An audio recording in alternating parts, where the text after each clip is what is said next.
There can be no winners in a culture war. Sure, there are moments that feel like big wins, and stoking the fires of conflict can lead to impressive fundraising. But depersonalizing those we disagree with and coming to see them as a faceless enemy is profoundly destructive and profoundly dangerous, regardless of how sincere the convictions that drive the polarization may be. Now, one alternative to the hopeless us against them stalemate exists. Meet Matt Stohlandske. His recent Washington Post column is titled, "I'm a gay rights activist. I want to give $150,000 to someone who opposes gay marriage." Matt, welcome to State of Belief Radio. Thank you so much for having me. Okay, who is it that you want to give $150,000 to? So the family that we are trying to interface with is the Klein family out of Oregon, who basically has been all over national media as a result of an event that took place a while ago, in which a lesbian couple who had previously worked with a baker for different clients went in and approached the baker and asked them to bake a cake for their wedding. And the Kleins refused to bake the cake, citing their religious convictions, stating that they didn't want to send any signal of approval of gay weddings or gay marriage. What in the world made you consider this approach? Well, I have been at this idea of sort of activism for a little while, just in the sense that I have always been somewhat politically active. And so for me, the thought of, and I would say I was also in the seminary in Dallas, Texas, for a couple of years, a year and a half, really. I think we study this thing called apologetics for a reason. So the idea of how we communicate our faith, and then the idea is sort of a presuppositional apologetics, how we do that in such a way that it actually gets through to the people that we're trying to get through to. And I think what struck me was that both sides were really just talking past each other here, that Christians are shouting condemnation and saying the same trite phrases, love the sinner, hate the sin, over and over again, without any real consideration of, you know, what's actually happening in the community, what people actually think, how that message is actually settling with them. Mm-hmm. So the idea kind of came about after the Supreme Court ruled that they were not going to hear any of the cases from the lower courts that had thrown out these individual states' notions of overturning gay marriage bans within those states. Uh-huh. Matt, are you hopeful that this kind of non-confrontational search for a solution can help challenge the us against them mentality that seems to define the culture wars? I think so. I think it's incumbent upon me and other gay Christians to sort of help define this middle ground, right, which is what I've seen as a result of the fundraiser that I started and of this initiative and of an initiative that I'm working with called Evangelicals for Marriage Equality, is that there are very few people actually in this space. There are very few gay people who are trained in bibliology, that have sort of the hermeneutical tools, that speak Hebrew and Greek, that can go into churches and work with pastors and church communities and make things better. And, you know, there are very few gay people that have spoken out that I've heard from who are actively involved in their faith in the gay community. So there's just such a tiny overlap, and frankly, at some point, it falls on us as gay Christians to really kind of bridge this divide, because you're right, it's absolutely us versus them, and the question of how we build a bridge between the two communities is an important one. It's important, Welton, because gay evangelical kids kill themselves at rates 8 times higher than any other at-risk gay youth. And what does the church have to say about that? You know, the church can keep repeating the same trite phrases over and over again about love the sinner, hate the sin. But the gay kids in its body, in this body of Christ, are killing themselves because parents have nothing to say other than hate to their children. And so we're really trying to figure out a way to reach out to Christians from the perspective of homosexuals and say, the messaging isn't working. it's just causing tragedy. How do we start to bridge this divide? Well, I think what you've just said in itself is actually an important part of the strategy, and that is that there are a lot of people who sit back and look at the situation and want to approach it only ideologically, and they fail to see the consequences of that mean-spirited dialogue, that it's actually costing lives. That's right. It's costing lives, and I think it's also fundamentally devaluing gay people as real people, as real whole people, because Christians can once again sit back and say all they want, that marriage is a religious institution. But the fact of the matter is that it's also a civil institution. Mm-hmm. Whether Christians like it or not, there is such thing as civil marriage. And if you're going to offer it to heterosexual people, you must also offer it to gay people. And so I think this confusion that I've seen in the Christian community of what is a marriage and why does that matter, from a faith perspective versus a legal or civil perspective, is what's driving a lot of this hatred.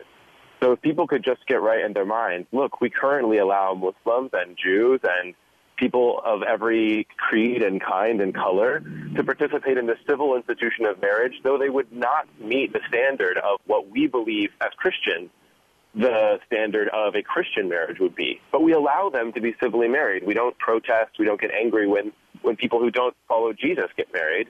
We're only doing it for this group of people that are homosexual. Yeah. And the question is, why can't you just apply the same standard to civil marriage to gay people as you apply to everyone else that doesn't qualify for what you view as the Christian standard for marriage?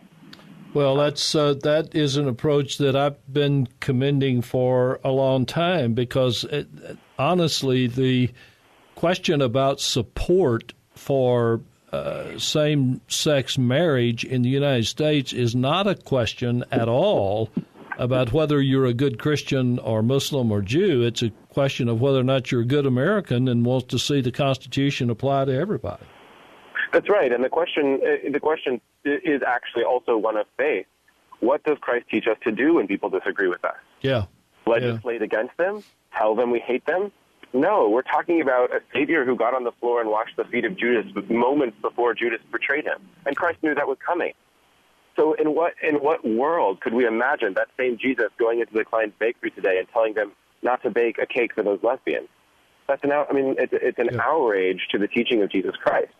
So, Matt, what kind of responses have you received so far since you went public with this idea? You know, it's been a very wide range. The gay community has certainly, I think both communities actually have had sort of a split response. You see a lot of people who are tired of the anger and frustration and hate and who want to do something and contribute and send a positive message and really start to build these bridges. But you see a lot of people, the gay community feels fairly strongly that I'm helping homophobes, that I'm defending homophobia, and I'm an apologist for homophobia, and that I shouldn't be spending any money helping people that discriminated. I should be taking that money instead and spending it on other things. And from the Christian view, you have this idea that, we're heathens and we have, quote-unquote, sold out to faggotry and our money is dirty, and that this is, I am the father of Satan, someone called me, for, trying to use the words and teaching of Christ against other Christians, and this is all just deception and confusion. So you really see the claws start to come out. I think that means that I'm onto something here. I think that means that we're doing the thing that Christ taught us, that Martin Luther King so preached about in his time, which is in the very moment that you can destroy your enemy, you don't do it, because we're not in the business of destroying people. We don't want to see people suffer. We just want to see the erosion of evil systems. And we just want to see the erosion of hatred and a better, happier, healthier world in which all Americans can live as they wish to live. Yeah. Earlier in this interview, you mentioned Evangelicals for Marriage Equality. Matt, I know you're on the board of advisors for this new nonprofit, working with our friend Brandon Robertson of the Revangelical movement. Tell us a little bit about what you're doing with Evangelicals for Marriage Equality. Well, our big initiative right now, and I hope everyone would be willing, who's listening, to help us out with this, is we're trying to have this topic of civil marriage equality for gay people brought up in the Southern Baptist Convention and we're just a few hundred signatures short. So what we're asking people to do is go to our website at Evangelicals for Marriage Equality, evangelicalsforequality.com, and sign our petition, which basically just says that you're raising your voice with us, that you'd like for the topic to be brought to discussion, simply that. These are the types of interventions that we're trying to create, which is really just a space for dialogue, not forcing anything down anyone's throat, but really just going into evangelical spaces and bringing up this theme of civil marriage equality. The conference of the Ethics and Religious Liberty Commission of the Southern Baptist Convention is coming up right away, next week, as a matter of fact. The gathering of signatures is taking place right now. A deadline is October 27th. That is probably a day or two after you hear this show, this coming Monday. So, Matt, tell our listeners why it is so important for them to sign on to this statement by Monday, and tell them how to do it, please.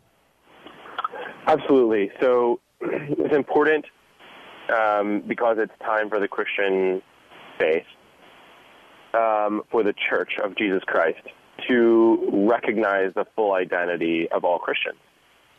And it's time that we take the teachings of Jesus Christ and live them out, which is to love our neighbor as ourselves, without asking the question of do they deserve it or not. The question is not one of merit. We don't love people because they deserve it. We love people because Christ loved us first without merit. And so in that vein, we're asking all Christians, and especially at this moment, Southern Baptists, to come to the table with us and have a conversation about what that looks like and about how we treat people equally as fellow citizens of a country. And we'd ask for your support as listeners to help us do that in a more effective way by raising our voices together. And the right way to do that is to go on the Evangelicals for Marriage Equality website.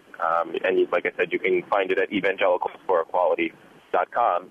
And there's a big green button that says sign here, which is to sign your agreement with our statement and with our petition to the Southern Baptist Convention to allow us to bring the point up for discussion at their conference. And I want to join that and affirm what Matt has said and encourage those of you who are faithful listeners to our program to do this. Signing on is not that difficult. It's something that I'm sure is of interest to all of you who listen to this show, and it's something very beneficial that you can do right now and in your own place of business or home. Matt Stohlandske. Can I quickly add, yes. If you'd like to support the initiative in sending a message of love in the face of discrimination to the Klein family, we'd ask that you go to rally.org/this-is-love.